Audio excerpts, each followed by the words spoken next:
My son-in-law told my granddaughter that my prosthetic leg was, and I quote, a liability at the ceremony. Let that sit with you for a second, folks, because I sat with it a lot longer than that. My name is Walt Coburn. I'm 67 years old. I've lived outside Tulsa, Oklahoma my whole life, and up until about 4 months ago, I would have told you the worst chapter of my life was already written and closed. I'd have been wrong.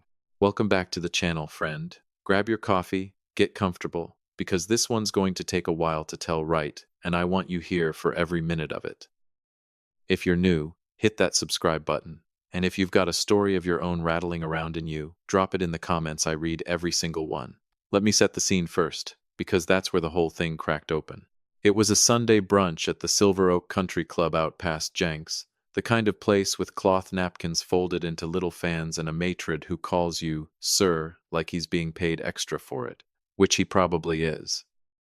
My granddaughter Casey was hosting what she called an engagement planning brunch, which as far as I could tell meant everybody sat around a table picking at Eggs Benedict while she and her fiancé's family talked about flower arrangements like they were negotiating a treaty. I sat near the end, next to my daughter Renee, across from Casey's fiancé's parents. The Halloran's old oil money, the kind of family that's had the same table at that club since before the club had a website. Renee's husband, Dale, had his arm slung over the back of her chair, laughing at something Mr. Halloran said about single malt scotch like he actually knew the difference between one bottle and another. Dale's never worked an honest day of physical labor in his life, but he sure talks like a man who has calluses. I'd raised Renee for 18 years on my own after her mother passed, and I'd have walked through fire for that girl, and for her daughter after her. 22 years I'd been Grandpa Walt to Casey. 22 years, and I was sitting at that table like a spare chair somebody forgot to fold up.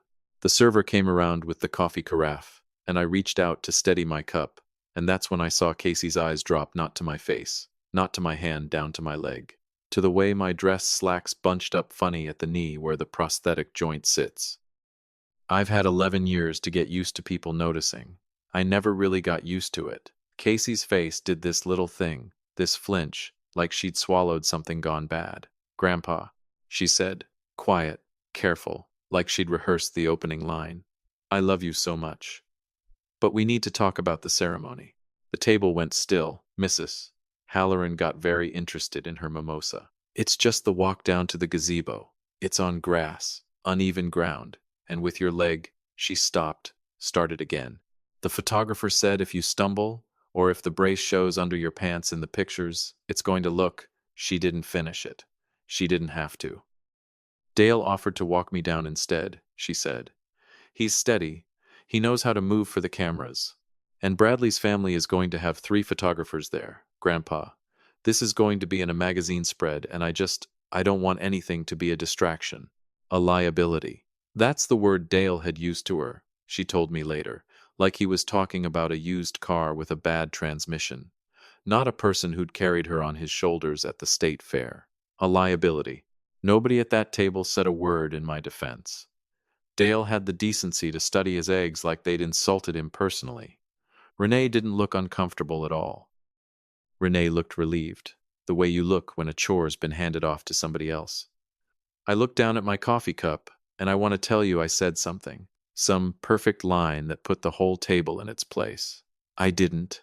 I've replayed that Sunday morning probably 300 times since, and every single time I do the exact same thing I did then. I nodded once.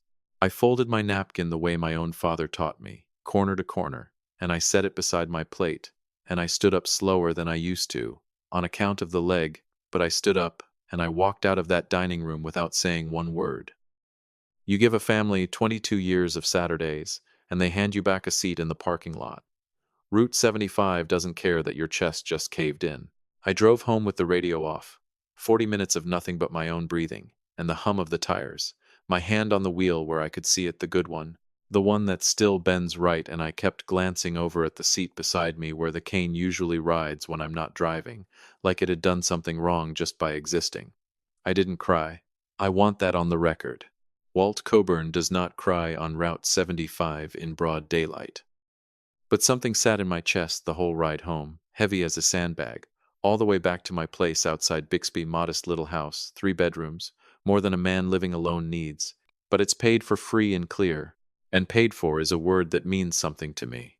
I let myself in, hung my keys on the hook by the door, and stood in that kitchen not knowing what to do with my hands. Ended up in the spare room, the one I call my office, though there's not much office about it, a card table, a filing cabinet, and a cigar box on the closet shelf I've never gotten around to putting somewhere nicer. I sat down on the floor, back against the wall, the way you do when your knees have finally decided they've had enough of the day, and I opened that box. First photo on top. Casey, maybe 8 years old, cotton candy in one fist, my hand in the other, both of us grinning outside the Tulsa State Fair like a couple of fools. There she is. There's my girl. And it all came back at once, not slow, like a door blown open in a storm. You want to know who I was before all this? I'll tell you. Every summer, I picked Casey up on Fridays after my shift ended. I drove a rig for a regional freight company out of Broken Arrow, 26 years behind the wheel, good pay, steady work, hands calloused from tie-down straps and diesel fuel.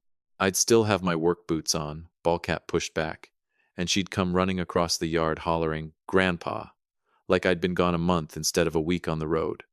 We had a routine. Fair food on Fridays, funnel cake or cotton candy, didn't matter, she just wanted the sugar and the noise and the lights. She'd hold my hand the whole way through the midway, swinging our arms like we owned the place. And when the Ferris wheel lit up, I'd hoist her onto my shoulders so she could see clean over the crowd. "Best seat in the house," she'd shout down at me, cotton candy melting sticky onto my collar. My buddy Ray Delgado, who rode dispatch for that same company for 15 years, used to say, "Coburn, that girl's going places, you watch." I believed every word of it. Those Fridays were the best hours of my week, better than payday. Better than the Thunder making the playoffs, which, let's be honest, wasn't a guarantee most years anyway. I had no idea one of those Fridays was going to be the last normal one. It was an ordinary run, hauling a load down to Amarillo and back. Nothing special about it, except I'd swung by the yard first to grab Casey since her mother had a shift at the hospital that ran late.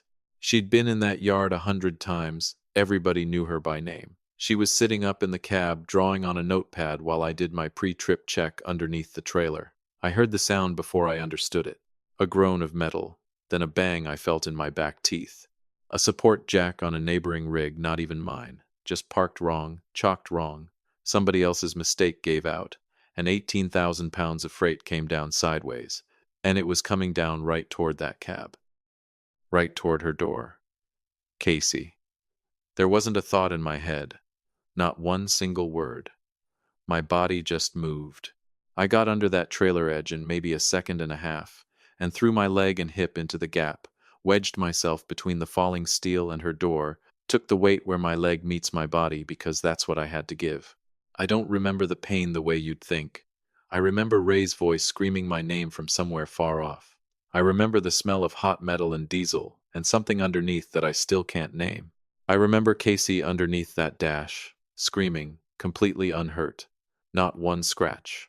Not one single scratch. She walked away from that yard without a mark on her.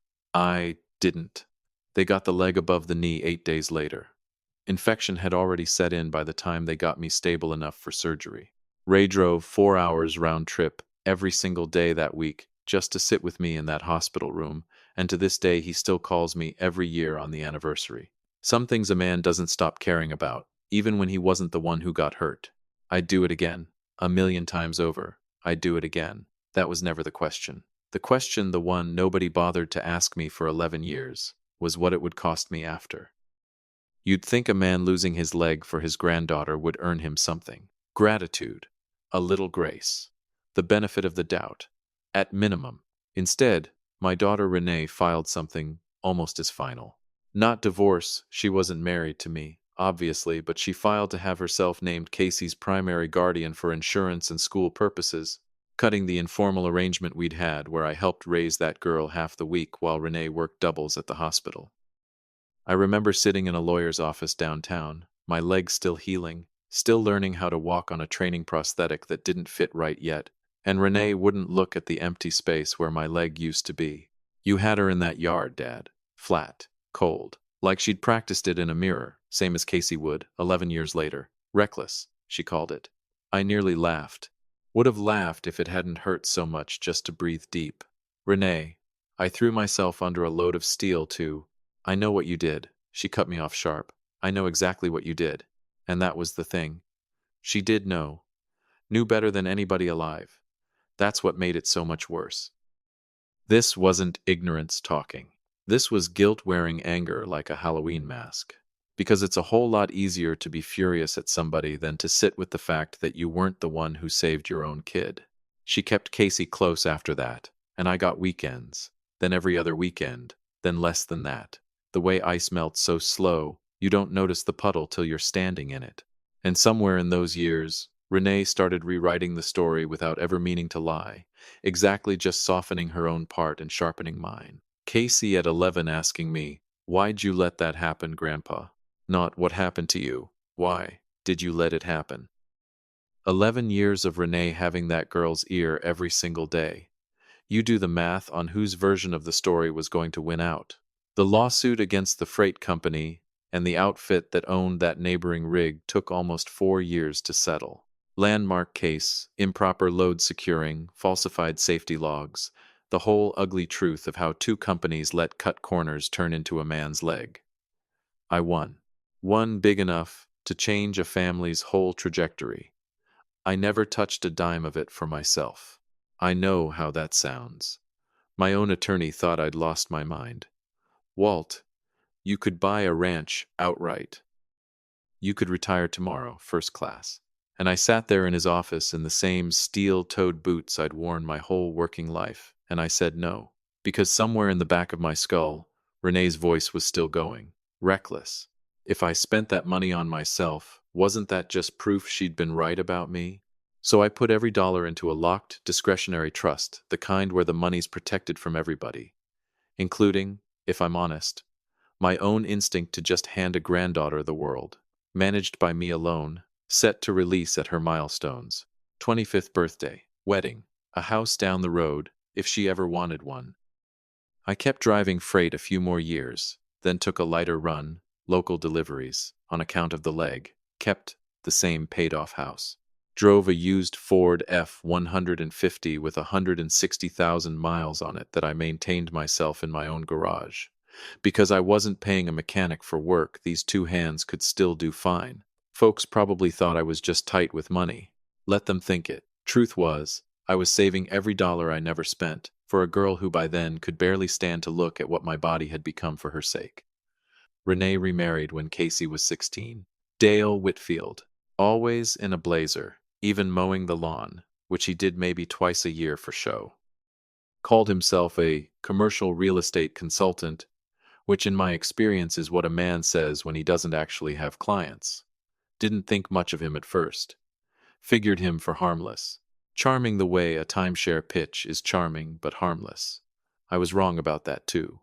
Somewhere around Casey's early 20s, Dale started taking a real interest in her finances.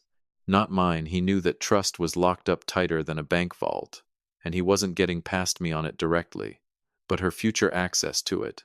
Started talking to her about positioning herself before the payout, about protecting her inheritance from unnecessary tax exposure, smart positioning. That's a phrase from a fellow who's never had 2 nickels of his own to position anywhere. He walked her through paperwork one evening, I know this now, pieced together after the fact paperwork that used her future trust distribution as collateral against a commercial loan he needed for some development deal that never quite existed the way he described it. Told her it was routine, told her it was smart, told her, with that same slick real estate seminar voice, that she needed to sign to lock in what was coming to her. She trusted him. She was desperate by then to impress the family she was marrying into the Hallorans, old oil money, watching her the way you'd watch a horse you hadn't decided whether to bet on yet. So she signed.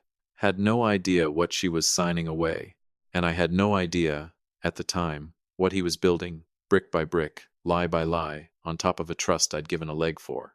I sat there on my office floor with that fair photograph in my hand, cotton candy and a little girl's grin, and for a second I just let myself be in it. Let myself remember what it felt like before any of it, before the hospital, before Renee's lawyer, before a country club dining room full of strangers watching my own granddaughter tell me my leg was a liability. I gave that girl everything I had left to give, and she looked right through it like it was nothing at all. I don't know how long I sat on that floor. Long enough for the light outside to go orange, then gray, then almost gone. My phone rang. Number I didn't recognize. Tulsa area code.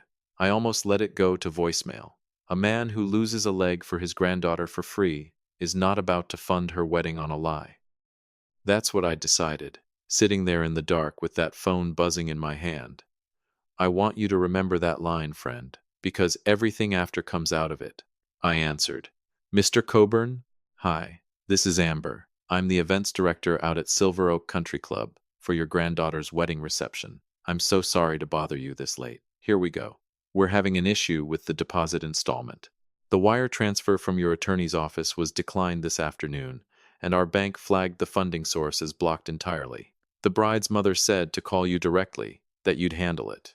A pause. Sir? Is everything all right? I sat there on that floor, that old photograph still warm in my other hand, and I looked down at the space where my knee bends into a hinge instead of a joint God gave me. Is everything all right? I almost laughed. It came out instead as something low and tired, a sound I barely recognized as mine. No, I said, everything is not all right. Silence on her end. I could hear a printer running somewhere behind her, fluorescent lights humming. Cancel the booking, I said. I heard her breath catch. I'm sorry, sir. Cancel it. All of it. Mr. Coburn, the contract's in your name. If we cancel now, the deposit's forfeited. That's over $35,000, non-refundable. Once we process this, there's no... I know, I said. Calmer now, almost gentle. Cancel it anyway. And I hung up. Didn't call Casey, didn't call Renee. Sat there in the dark with a 15-year-old photograph and let the silence do the talking for me. First time in 11 years I'd felt like I had a hand on the wheel of anything. Not rage yet. Not revenge, that word gets thrown around too easy, and that wasn't it, not in that moment. It was a man finally putting his good hand up and saying no more. $35,000, gone, just like that. And she didn't even know it yet. I didn't sleep that night, not from fear of what I'd done. I slept fine with the decision itself. What kept me up was the waiting. The phone rang the next morning at 6:52. While I stood at my kitchen counter with a bowl of oatmeal, same breakfast I've eaten since Casey was in diapers. Casey's name lit up the screen. I let it ring twice, mostly to see if my hand would shake.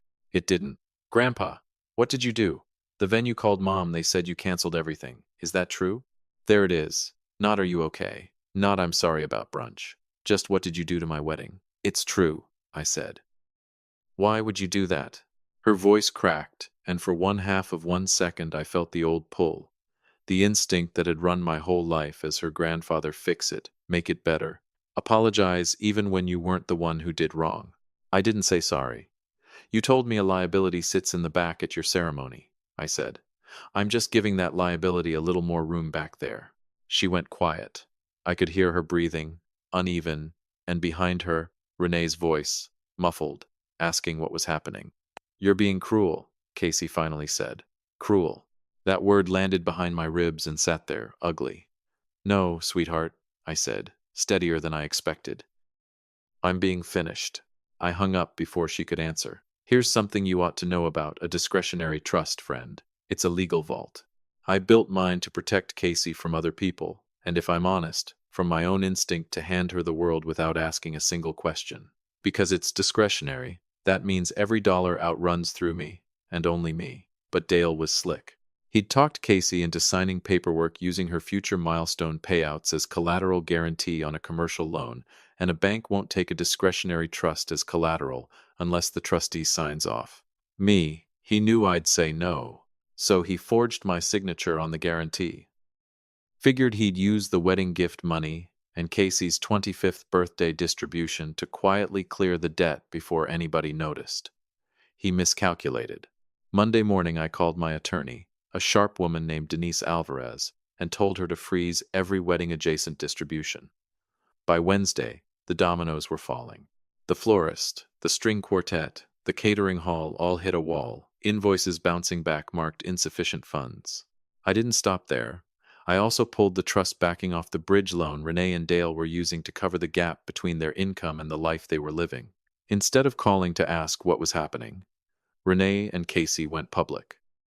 My neighbor Loretta knocked on my door Thursday evening holding her phone like it might go off in her hand. Renee had gone full theater ring light, kitchen island, tears right on cue tagging local Tulsa community groups and the Halloran family's business page, dabbing her eyes, saying her daughter's grandfather was holding her wedding hostage out of jealousy because he can't stand not being the center of attention. Pinned a comment at the top, "The Hallorans have lawyers, and we will use them." The internet did what it does, hundreds of strangers calling me a bitter old man. But Renee made a fatal mistake tagging the Hallorans' public page directly. She thought she was weaponizing them against me. Instead, she guaranteed they'd cut the whole family loose the second things got messy, because old money doesn't do messy in public. And then the trap snapped shut for real. When the bridge loan payment on Renee and Dale's house bounced that same week, it triggered a compliance flag at the bank. A human auditor actually pulled the file, found Dale's commercial loan collateralized against a trust, found my signature on the guarantee, and called Denise to verify it. She took one look and told them straight, Walt Coburn never signed this. By that Friday, it wasn't a family squabble anymore. It was a federal bank fraud referral.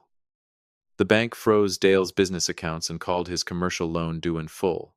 Same day, Denise enforced the penalty clause on the house bridge loan. Their mortgage payment tripled overnight. 30 days to cure it or vacate. Dale Whitfield, smooth-talking real estate consultant, staring down federal fraud exposure and eviction from a house he never could actually afford, sitting across from a wife who'd just torched her own father's reputation online for a wedding that no longer had a venue. I won't lie, there was a small, ugly, human part of me that felt something close to satisfaction, but mostly I just felt tired.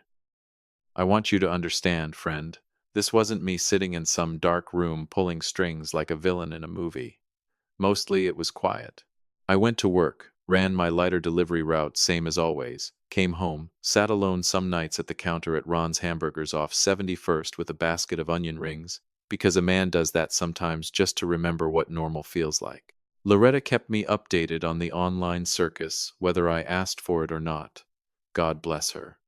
They deleted the second video, she told me one evening, about the Hallorans. Too late for that, though. She studied me a second. You doing all right, Walt? Was I all right? I thought about that brunch table, Casey's face when she looked at my leg like it belonged to a stranger, 22 years of Fridays, cotton candy, a little girl on my shoulders, yelling, "Best seat in the house," to a Ferris wheel full of strangers who believed it every bit as much as I did. I will be, I told Loretta. And for the first time in a long while, I believed it. My phone buzzed on the counter a few nights later. Text, no name attached, a number I recognized as Renee's sister Peggy Jean, who hadn't spoken to me directly in almost a decade. Walt, you need to see this. Call me.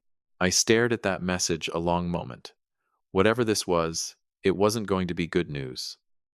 I called her back. Peggy Jean, what's going on? Dale's gone. I sat down slow on my kitchen stool. Gone where? Nobody knows. Soon as the bank flagged that forged signature and froze his accounts, he knew it was over. Packed a bag that same night, didn't say a word to Renee. She woke up to an empty closet and federal investigators serving papers on her own front lawn. A total coward, running the second the money dried up. I'd have bet on that from the start. And the house? I asked, already knowing. Notice of default came Thursday, 30 days before foreclosure starts. These hands, this leg, paid for that house indirectly, and the man who called that leg a liability had already run off the second things got hard for him. Funny how that works. Thanks for telling me, Peggy Jean. A pause on her end. Are you going to help them? I didn't answer that. Not because I didn't know, because I wasn't ready to say it out loud yet. I heard the rest through Loretta and her Facebook feed, same as everything else. The Hallorans found out about the fraud investigation that same week. Small city, and old oil money has a lot of phone calls at its disposal. A stepfather, under federal scrutiny. A public smear campaign gone sideways, a cancelled venue, a frozen trust that had clearly been funding a lifestyle they couldn't actually afford. None of that plays well at a club like the Hallorans belonged to. Bradley the groom seemed like a decent enough kid from what little I'd seen called Casey on a Sunday. His family had decided the risk to their name wasn't worth it. Old money families in Oklahoma don't survive scandal by association. They survive by getting clear of it fast, with a clean statement wishing the young lady well, and never using the word fraud out loud again. The wedding was off. Just like that. $90,000 reception gone. Fiancé gone. Stepfather gone. House about to be gone. And every single one of those things had my name quietly underneath it, holding it up, right until I stopped holding it up. I won't pretend I felt nothing hearing it. But it wasn't joy, and it wasn't quite satisfaction either. It was something quieter and heavier, like watching a house of cards fall down that I'd built the foundation for and never once got thanked for building. It was a Tuesday evening, about 3 weeks after that brunch, when I heard the knock on my door. Some part of you always knows before you open it. Renee and Casey stood in my hallway, looking about as far from that country club dining room as two people could get. Renee's makeup was smudged, hair pulled back messy instead of styled. Casey looked like she hadn't slept in a week, hands trembling slightly at her sides, hands that used to hold mine through the midway on Friday nights. "Dad," Renee's voice cracked on the word. Can we come in?" A month ago, she'd called me a jealous old man on the internet in front of thousands of strangers. Now she was asking permission to walk through my own front door. I stepped back and let them in, not because I owed it to them. Because whatever I was about to say, I wanted to say it sitting down, and I wanted them looking me in the eye when I did. They sat on my couch, small, second-hand, the kind of couch that probably embarrassed them more than my leg ever did. I sat across from them in my recliner, the good one with the built-in footrest, and I waited. 11 years I'd waited on this conversation. I could wait one more minute. Casey broke first. Slid off the couch onto her knees on my living room carpet. And I'll tell you the truth, friend. Watching my own granddaughter kneel in front of me did something to my chest. I won't lie about that. "Grandpa, please. I know you're angry. I know I hurt you. Angry doesn't begin to cover it, sweetheart. Go on. The venue's gone. The house, we're going to lose the house. Dale's gone, Grandpa. He didn't even say goodbye. And the feds came to the house. They said he forged your name. They said he stole from my future to cover his own mess. And now everything's gone. I don't know what to do. Please. Just release the trust. Please." Renee was crying now, too, quiet and controlled, the practiced kind that's worked on plenty of people before me. "Dad, we're begging you. We have nowhere else to go. Nowhere else to go. 11 years ago, I had a leg missing above the knee and nowhere else to go either. Nobody knelt on my floor for me. I didn't say any of that yet. I let the silence sit heavy while Casey cried on my carpet. And then she said the thing I didn't see coming, even after everything. "I remember Fridays," she said, barely above a whisper, looking up at me with eyes that for just a second looked like the 8-year-old who used to ride my shoulders to the Ferris wheel. "I remember the cotton candy. I remember." She stopped. "Come on. Say it. Finish it." Her mouth opened, closed. Something moved behind her eyes, something old, something buried under 11 years of her mother's careful reconstruction. For one full second, I thought she was finally going to say it. "I remember what happened in that yard. I remember what you gave up for me." She didn't say it. She looked down at the carpet instead, and whatever had almost surfaced went back under. She knows. Somewhere underneath everything her mother built, she knows exactly what this leg cost, and she still can't bring herself to say it out loud, even on her knees. That's the moment something in me finally closed all the way. I stood up slow, unhurried, the way you stand when you've made peace with a decision rather than reacting to one. I walked over to the little table by the window where I eat breakfast alone most mornings, and I sat down. I waited until Casey lifted her head to look at me. Then I rolled up my pant leg right there, in plain sight, where nobody could look away from it, and I set my hand flat against the brace where the hinge meets the socket. "You said this was a liability at your ceremony," I said. My voice didn't shake. I want that on the record. It didn't shake at all. "But this leg is the only reason you've got 2 working legs of your own to walk down any aisle at all." Casey made a sound like the air had gone clean out of her. I saved you once, sweetheart, I said. I won't save you again. Nobody moved. Renee had gone pale, hand pressed over her mouth. Casey just knelt there staring at my leg like she was seeing it, really seeing it, for the first time in her whole life. 22 years of Fridays, and a settlement I never spent a dime of on myself. And it took her kneeling in the wreckage of everything I built for her to finally look at what I gave and understand what it actually meant. Too late, sweetheart. Too late. I stood, walked past both of them, past the couch, past 22 years of a life I gave everything to build, and went to the window. Bixby was doing its ordinary evening thing out there, porch lights flicking on, somebody's dog barking 2 yards down, life going on, indifferent to what had just happened in my living room. I heard Renee behind me, voice breaking. Dad, please, we have nowhere. I didn't turn around. I reached up and closed the blind. I heard them sit there a moment longer, that particular silence of two people, realizing there's nothing left to say that changes anything. Then the couch creaked, footsteps, the door opening and closing. Quiet, none of the drama of that country club table, none of the ring lights, none of the accusations, just quiet. I'll give you the rest quick, because you've earned the ending, and I don't believe in dragging out good news any more than bad. Renee and Casey were out of that house within the month. Bank moved fast on an unbacked bridge loan, 30 days to clear out before the locks changed. Quiet and unglamorous, none of the internet fanfare that came with the accusations. Last I heard through Peggy Jean, they'd moved into a 2-bedroom rental over in Glenpool, modest, unremarkable. The kind of place I'd lived most of my working life while they'd been living in a 5-bedroom with a pool house. Dale never resurfaced in Tulsa. Word got around eventually that the fraud investigation turned into real federal charges, wire fraud, false collateral representation, the whole ugly list. Last anybody heard he was somewhere down in Texas, living a lot smaller than the leased Cadillac days, waiting on a court date he couldn't talk his way out of. The Hallorans never spoke to Casey again. Not one call. Just a clean, well-lawyered silence, the kind old money is very, very good at producing. As for the trust, I never released it. Not the wedding money, not the house money, none of it.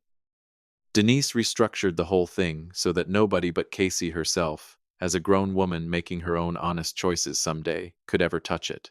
No stepfather, no mother, no fiancé's family leaning on her. Just her, if she ever earns her own way back to deserving it. Maybe someday she will. That's not up to me anymore. That's up to her. As for me, I still live in that same paid-off house outside Bixby. Still drive that same Ford with 160-some thousand miles on it. Still work my quiet delivery route. Still sit some nights at Ron's with a basket of onion rings. Alone at the counter. Same as always. Ray still calls me every year around the anniversary. Last time we talked, he said something that's stuck with me since. You did good, Coburn, he said. Not the wedding thing. The other thing. 11 years ago, you did good. I know it, Ray. I've always known it. Just took the rest of the world a little while to catch up. Some Fridays, when the weather's right, I still drive out past the fairgrounds. I still buy a cotton candy I never eat more than a bite of, because I never much cared for the stuff. I just liked watching her eat it. I sit on the tailgate of my truck by myself now, and I look down at this leg, this scarred, hinged, ugly, beautiful leg, and I think about a little girl on my shoulders, hollering best seat in the house to a Ferris wheel full of strangers who believed her completely. I'd still do it again. 1,000,000 times over, I'd still do it again. That was never the question. It was never going to be the question. The question was whether she'd ever be brave enough to say thank you. She wasn't. Not yet, anyway. But this leg, it's done waiting around for it. If this one hit you somewhere, hit that like button. Subscribe if you haven't, and tell me down in the comments where you're watching from tonight. I'll see you on the next one, friend.